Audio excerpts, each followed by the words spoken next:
Hello hi नमस्ते, welcome back to my channel again. और आप सभी का बहुत बहुत स्वागत है मेरे यूट्यूब चैनल साइको सूत्रा पर। डेवलपमेंटल साइकोलॉजी में हम पढ़ रहे थे इमोशनल डेवलपमेंट। पहले में हमने पढ़ा फंक्शंस ऑफ इमोशन, दूसरे में पढ़ा basic emotions and the development of emotional expressions. Part 1, 2, 3 ये सारे आ चुके हैं। एक्सप्रेशन का ये पार्ट 3 है। सो आज हम पढ़ने जा रहे हैं इमोशनल सेल्फ रेगुलेशन की। जो छोटे बच्चे होते हैं वो अपने इमोशंस को मैनेज या रेगुलेट कैसे करते हैं। Emotional self regulation refers to the strategies we use to adjust our emotional state to a comfortable level of intensity so we can accomplish our goals. जब भी एज अ एडल्ट, जब भी हम अपने इमोशंस को बहुत हाइपर वे में ले जाते हैं या बहुत ही हाइपो या हाइपर, ठीक है, ज़्यादा या कम होता है, वो दोनों ही हानिकारक होता है। एक हमको स्ट्रेटेजी लगा के, जैसे कि आपने इमोशनल इंटेलिजेंस का सुना होगा ना। सो इमोशनल इंटेलिजेंस क्या है? That how can we manage control our emotion, how can we regulate it. So emotional regulation refers to the strategies जो हम यूज करते हैं to adjust our emotional state, ताकि हम अपने इमोशन को सेटल डाउन करके, ठीक है, नॉट सप्रेस, सेटल डाउन करके कंफर्टेबल जोन में हो जाए, ताकि हमको जो चाहिए वो हम अचीव कर सकें। When you remind yourself then an anxiety provoking event will occur soon। जैसे आपको पता है कि अच्छा ये कुछ स्ट्रेसफुल सिचुएशन आने वाली है, इससे हमें एंजाइटी हो सकता है या हमारा इमोशनल स्टेट डिसरप्ट हो सकता है। तो अगर आपको ये पहले ही पता है तो आप पहले ही खुद को समझा सकते हो कि नहीं, इसी टाइम पे मुझे गुस्सा आने वाला है, तो जब मुझे पता है तो मैं उस स्टेज पे, उस लेवल पे खुद का इमोशनल सेल्फ रेगुलेशन करूं पहले से ही, ताकि वो ज़्यादा इफेक्ट ना हो। ठीक है, अब इसमें एफर्ट लगता है, जैसा नीचे लिखा है third point. Emotional self regulation requires voluntary effortful management of emotions. अब हम अलग अलग में देखते हैं कि इन्फेंसी, मिडलहुड एंड अडल्टहुड, एडोलेसेंट्स में कैसे कैसे ये इमोशनल रेगुलेशन हम कैसे कैसे करते हैं और कैसे चेंज होता है। In infancy, limited capacity to regulate their emotional states, more effective functioning of a prefrontal cortex increases the baby's tolerance for stimulation।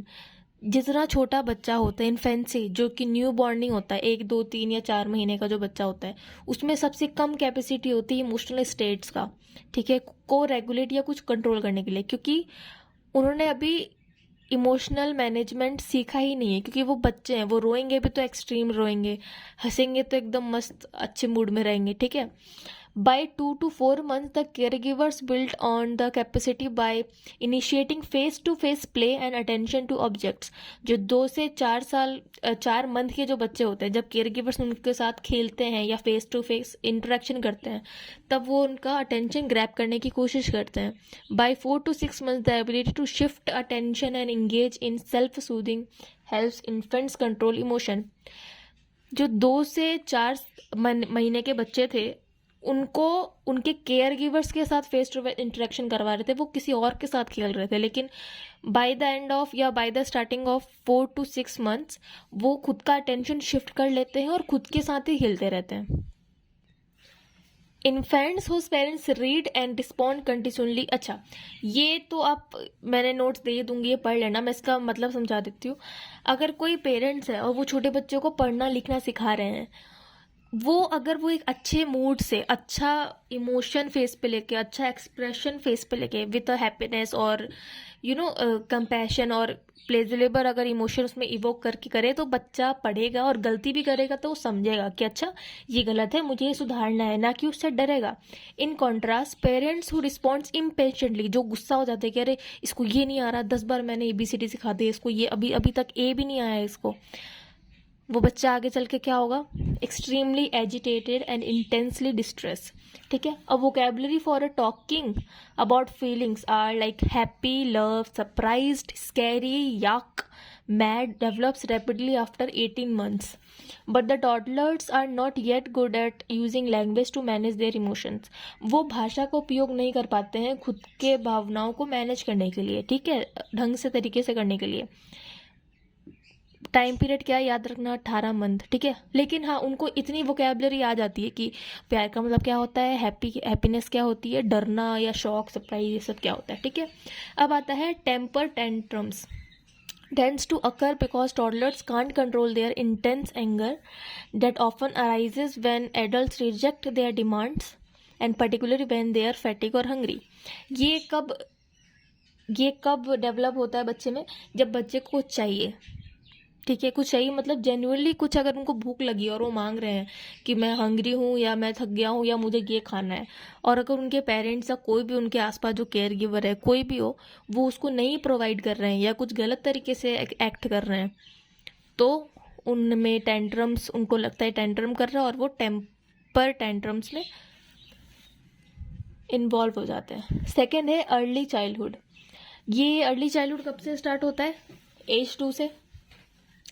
Children talk about their feelings and language becomes a major means to actively trying to control them।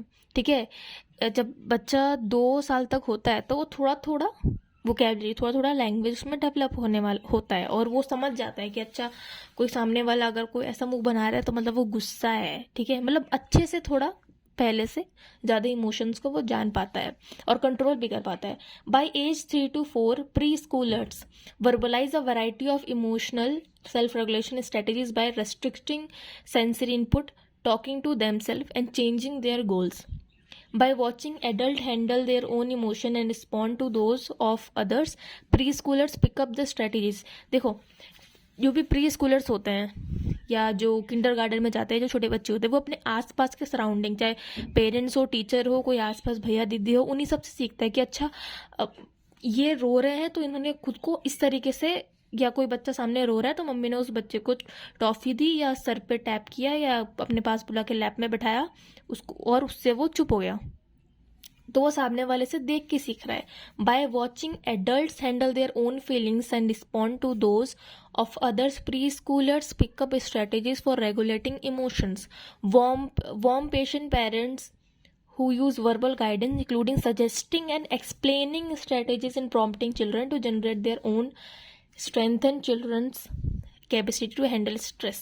In contrast, when parents rarely express positive emotions, dismissive reaction, अब देखो उसी का opposite है, feelings are unimportant. अगर वो बच्चे को ऐसे शो कर रहा है कि तुम इम्पॉर्टेंट नहीं हो, या जो भी तुम एक्सप्रेस कर रहे हो वो हम उस पर रिस्पॉन्ड नहीं करेंगे या नहीं कर रहे हैं, या बहुत ही सैड फेस से कर रहे हैं, and have difficulty in controlling their own anger, जो पेरेंट्स से खुद का एंगर, गुस्सा, फेयर या जो भी है वो एक्सप्रेस नहीं कर पा रहा है, या एंगर शो कर रहा है बच्चे को, खुद का ही कंट्रोल नहीं कर पा रहा, तो बच्चा उससे क्या सीखेगा? Have continuing problems in managing emotion and seriously interfere with the psychological adjustment. जितने भी, एक बात तो है कि जितने भी पेरेंटिंग स्टाइल्स बहुत ही स्ट्रिक्टली एंड डिसमिसिव होते हैं, उन बच्चों को सबसे ज़्यादा हाईएस्ट चांसेस होता है कि आगे जाके उनको मेंटल डिसऑर्डर हो। They are more prone to and vulnerable to that. Third है मिडल चाइल्डहुड एंड एडोलेसेंट। जब बच्चा थोड़ा 6-8 साल या 10 साल का होता है, उस बीच वो कैसे धीरे धीरे सीख चुका होता है। As they become aware of difference between feeling and emotion, उनको पता चलता है, उनको समझ में आ रहा होता है कि अच्छा फीलिंग अलग होती है और इमोशन अलग होता है, and expressing it. Children increasingly reserve the full performance of the emotional expression for communicating with others. This emergence of the mental level of emotional self communication helps children reflect on their own emotions. वो खुद से बातें करते हैं कि अरे ये अगर मैं करूँगा तो ये मुझे ऐसा लग रहा है, मुझे वैसा लग रहा है, या मुझे ऐसा करना चाहिए, मुझे ऐसा फील हो रहा है तो मुझे ये करना चाहिए, या ये मुझे नहीं करना चाहिए। जब सेल्फ कम्युनिकेशन उनमें डेवलप हो जाता है तब उनमें एक sense of emotional self regulation cultivate हो जाता है।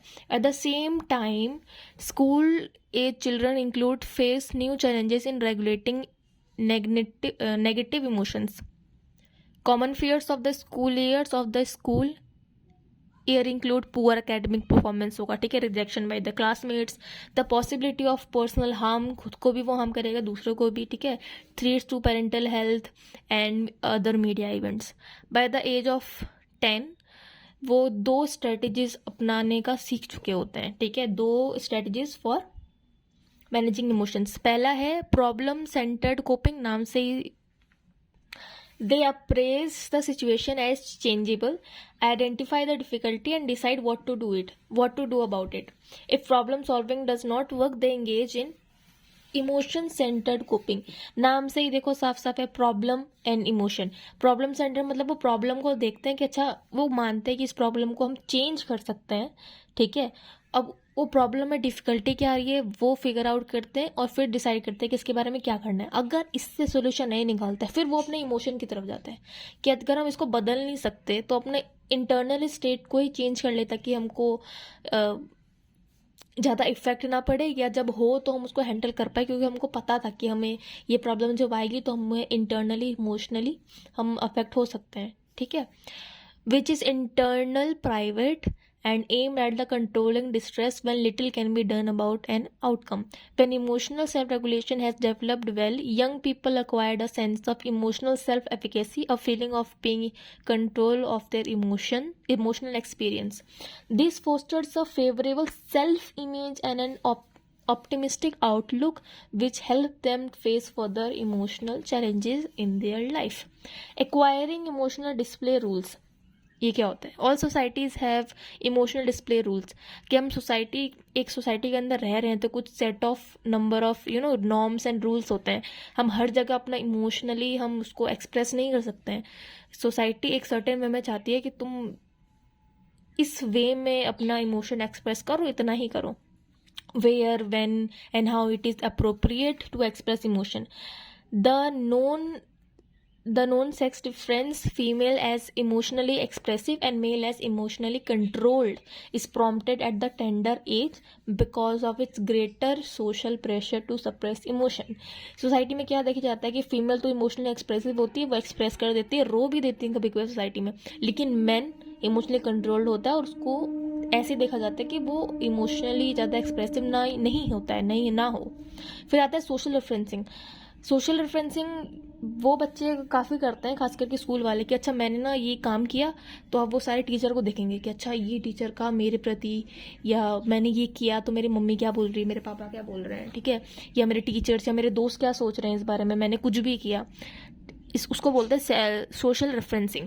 Beginning at the 8 to 10 months when infants start to evaluate unfamiliar people, objects and the events in terms of their own safety and security. They often engage in social referencing, relying on others person emotional reaction to appraise an uncertain situation. अगर छोटा बच्चा हो तो उसको बोलते हैं ना कि अच्छा ये पानी पापा को देख के आ जाओ, तो वो बड़ा ही, उसके लिए तो बहुत बड़ा टास्क है ना गिलास अपने पापा तक पहुंचाना जो खाना खा रहे हैं। तो वो जब पहुंचाता है तब उसको लगता है कि अच्छा मैंने कोई काम किया। फिर वो अपने पापा को देखता है कि कुछ बोलेंगे, ताली बजाएंगे, स्माइल करेंगे, या बोलेंगे वेरी गुड, ऐसे करके कुछ रिएक्शन देंगे, ठीक है। और ये सोशल रेफरेंसिंग इसी को बोलते हैं, और हम ये थ्रू आउट द लाइफ कहीं ना कहीं अपने अंदर रखते हैं। So that is all about this chapter emotion. पहला, दूसरा, चौथा, 4 पार्ट में वीडियो है, ज़्यादा नहीं है, ठीक है। हमने सबके बारे में बात की, फंक्शंस ऑफ इमोशन क्या होते हैं, इमोशनल डेवलपमेंट क्या होता है, बेसिक इमोशंस कौन से होते हैं, कैरेक्टरिस्टिक्स क्या होते हैं, इमोशन वर्ड कहाँ से आया है, ठीक है, characteristics, emotional development of emotional expression क्या होते हैं, कैसे होते हैं, वो 4 जो बेसिक इमोशंस थे वो हमने डिस्कस किया, हैप्पीनेस, सैडनेस, फियर, एंगर, ठीक है। उसके बाद फिर हमने सेल्फ कॉन्शियस इमोशंस के बारे में पढ़ा था। लिंक्स आर डिस्क्रिप्शन में है और आप जाके देखिएगा, और बहुत मेहनत लगती है। ये चाइल्ड डेवलपमेंटल की बुक से ही पढ़ा हुआ है और उसी के शॉर्ट नोट्स है, तो आपको बुक पढ़ने की कोई ज़रूरत नहीं है, ठीक है। So thank you so much for watching, bye.